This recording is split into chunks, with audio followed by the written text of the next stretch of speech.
Hey, what's up, gentlemen and ladies? Happy Independence Day to Algeria, Cape Verde, and Venezuela. All of you guys celebrated on July 5th, and we actually just celebrated ours yesterday on July 4th, but congratulations to all you guys. So today's video is one that has been a long time coming, some might say. Some people would even go as far as to say that this has been coming since before Final Fantasy 15 even came out, which, to be honest, I can't really disagree with. That is, of course, the topic of Square Enix milking Final Fantasy 15, which is something that Square is not very new to. Now, I guess before I actually start this video, I should just go ahead and say that I personally really liked Final Fantasy 15. It's by no means a perfect game. It is very deeply flawed in many different aspects, but I'm not one of those people that just like hated Final Fantasy 15, which there's a lot of people that think that way, and if you're one of them, then that's great, good on you. But fan or not, this is something that is just sort of undeniable at this point, and the real tipping point,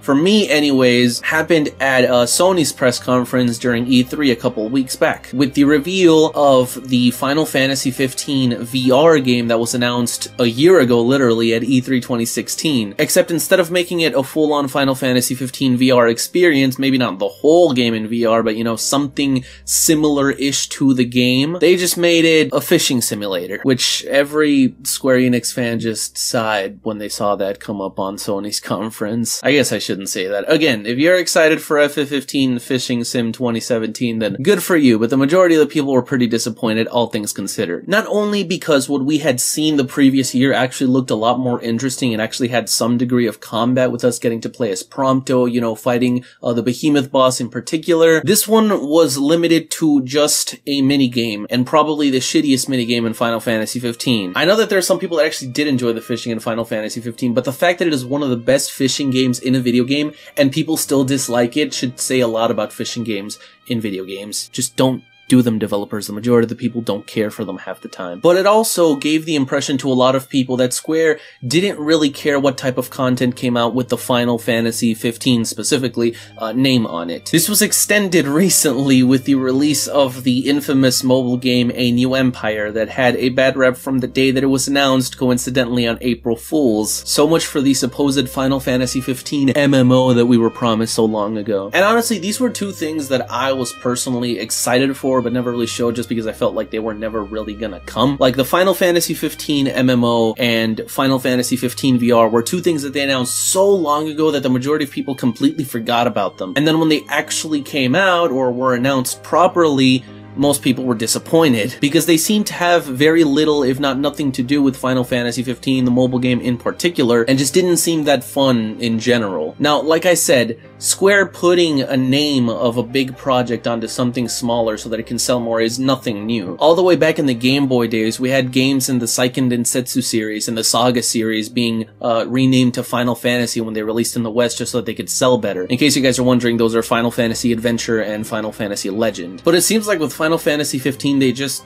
completely stopped caring, because the game already came out and, all things considered, it sold pretty damn well. Most sources that you check will say that Final Fantasy 15 sold anywhere from 5 to 6 million copies, which is a ridiculously good amount of sales, especially for a game that was so anticipated and that we had been waiting for 10 years. And to a degree, this was kind of coming for a while. It really started in the Uncovered event, where they started announcing all these different side spin-offs, I guess, for Final Fantasy 15. But even back then, I had a little bit of hope, because unlike the stuff that we're getting nowadays, firstly, the things that were coming out actually had to do with Final Fantasy 15, stuff like King's Tale, Brotherhood, and Kingsglaive especially, and they had some kind of effort put into them at the very least. Like, nobody can watch Kingsglaive and, you know, you can argue about how shitty the plot is all you want, but you can't deny that they put effort into it at the very least. If anything, just in terms of the money, like, the animation looks amazing, probably one of the best looking CGI films, and the voice cast is nothing to skim over. But then we started getting the Justice Monsters 5, and the King's Knight, and all the different demos, and the Moogle Chocobo Carnivals. I actually compiled a list of all Final Fantasy 15 related media, and I'm gonna go ahead and read it out to you guys. This includes DLC, for the record. Some people may not count DLC as additional content separate to the game, but I mean, it kind of is, at least in my eyes. So anyways, these are Episode Duske, the Platinum Demo, Brotherhood, Justice Monsters 5, Kingsglaive, Judgment Disc, Mystery Disc,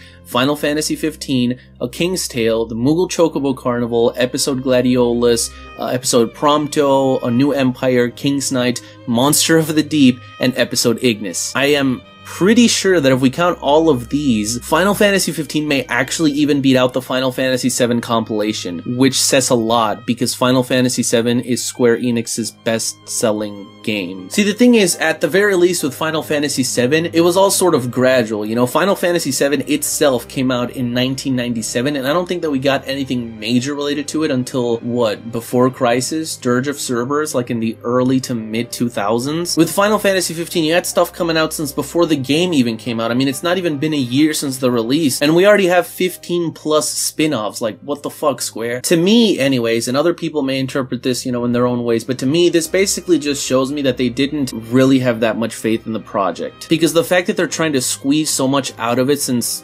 again, some of them before the game even came out, just kind of makes it look like they wanted to sell all of these through the hype alone, and then hopefully Final Fantasy 15 will power through and sell enough before people start to realize that it's not as good as they were hoping that it would be. Especially with how much controversy and drama there was going on internally with Square Enix during the development of Final Fantasy 15. It's gotten to the point where I don't think I've heard a single positive thing be said about Monster of the Deep or A New Empire. All you really see is people making fun of it, despite the fact that they haven't even come out. But it's this mentality that kind of killed some people on the idea, you know? Let's not even discuss the fact that story-wise, you actually need some of these things to understand Final Fantasy 15, Kingsglaive in particular. And of course, the Season Pass Second 2, which, let's not even get started on that. Even more character DLC that for a lot of people honestly seem like kind of an afterthought. And the fact that they already confirmed that Final Fantasy 15 will have a huge presence in Gamescom of this year in about a month and a half. How is a game that came out half a year ago gonna have a big presence and be the main title that you show off at an event now? How much more shit could you have to show off to Bud? Are you actually gonna release Episode Kenny now? Are you really? Fuck it, I'll buy that shit. Give me that $20 right here, right now. To me, like, it's the mobile titles, really. That's the thing that really does it for me. Specifically, King's Knight and Justice Monsters 5 have, like, nothing to do with Final Fantasy 15. Yes, I know that they play King's Knight in Final Fantasy 15 and that Justice Monsters 5 is a minigame in Final Fantasy 15, but other than that, they could be completely random games that have nothing to do with it and it wouldn't matter. Clearly, they tacked the Final Fantasy 15 name onto these just to rack up their sales. I'm sorry that people aren't buying Mobius Final Fantasy, Square. Maybe make a better mobile game. This is really disappointing. This is really disappointing, especially for someone like me who's been talking about Final Fantasy 15 for like 3 years at this point, and it shows me exactly what I am to Square, what I mean to Tabata. A dollar sign. Just another idiot that'll buy anything that has Final Fantasy 15 written on it because I had faith in them. Because I had hope that they could realize just a little bit of the immense amount of potential that the main game Final Fantasy 15 had. And they've been stretching that literally as thin as they possibly can. And it took me until fucking Fishing VR and final Clash of Clans 15 to figure it out. It's a real damn shame, Square, but I guess I shouldn't expect much.